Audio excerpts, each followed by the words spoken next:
नाही, असं आहे की मी सध्या महाराष्ट्राच्या दौऱ्यावर आहे. आज लातूर जिल्ह्याच्या दौऱ्यावर आलो. लातूर हे सोयाबीनचं हब आहे.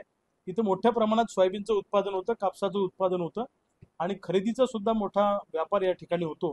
परंतु सोयाबीनचे पडलेले दर, कापसाचे पडलेले दर, अनेक कारखान्यांनी ऊसाची एकरकमी FRP दिली नाही आणि सरकार कर्जमुक्तीच्या शब्दापासून बाजूला पळत आहे.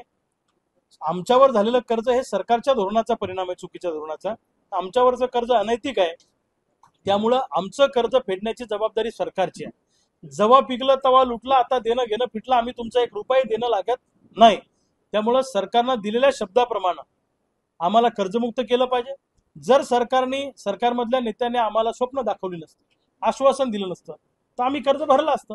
आज तुमच्या शब्दावर आम्ही थांबलेलं कर्ज भरलं नाही, त्यामुळे नवीन पीक कर्ज द्यायला बँका आता तयार होत नाही. आम्ही NPA मध्ये गेलोय, त्यामुळे आम्हाला सरसकट कर्जमुक्त करा अशी आमची मागणी आहे.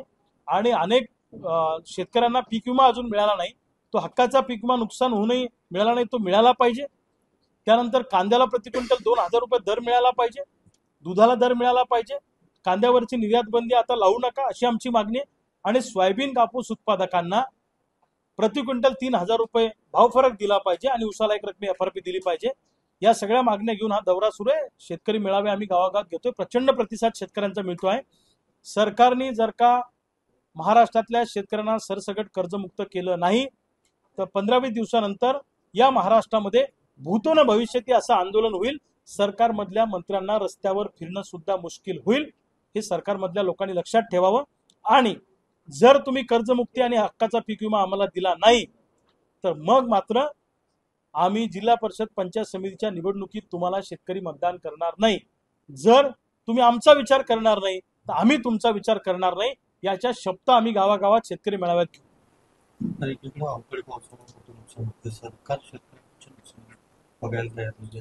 एक तर मुळामध्ये शेतकऱ्यांच्या दृष्टीनं सरकार असंवेदनशील आहे.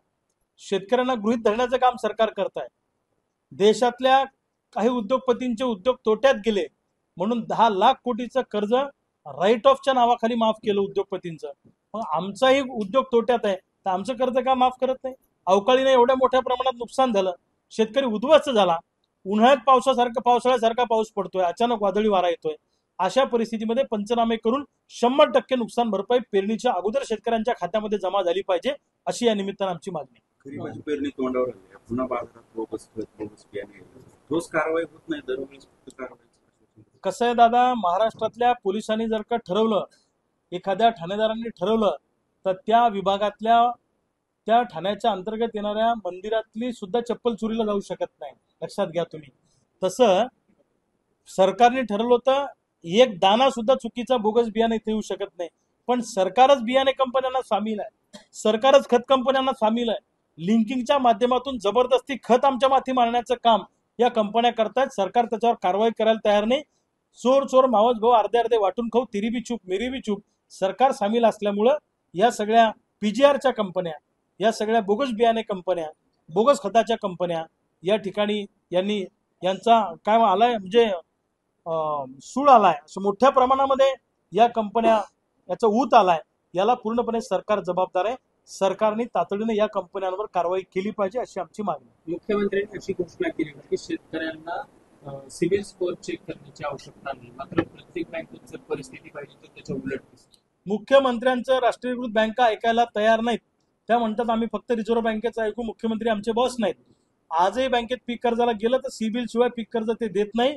आणि आमचे पीक विम्याचे, शेतमाल विक्रीचे पैसे, आमच्या सेव्हिंगच्या अकाउंटचे पैसे परस्पर कर्ज खात्यात जमा करण्याचा खटाटोप बँकांनी केलेला आहे. जर अशा पद्धतीने नॅशनलाइज बँकांचे अधिकारी करत असतील तर त्या अधिकाऱ्याच्या तोंडाला काळं फासण्यात येईल. हा इशारा समजा, नाही तर धमकी समजा. ABP माझा, उघडा डोळे बघा नीट.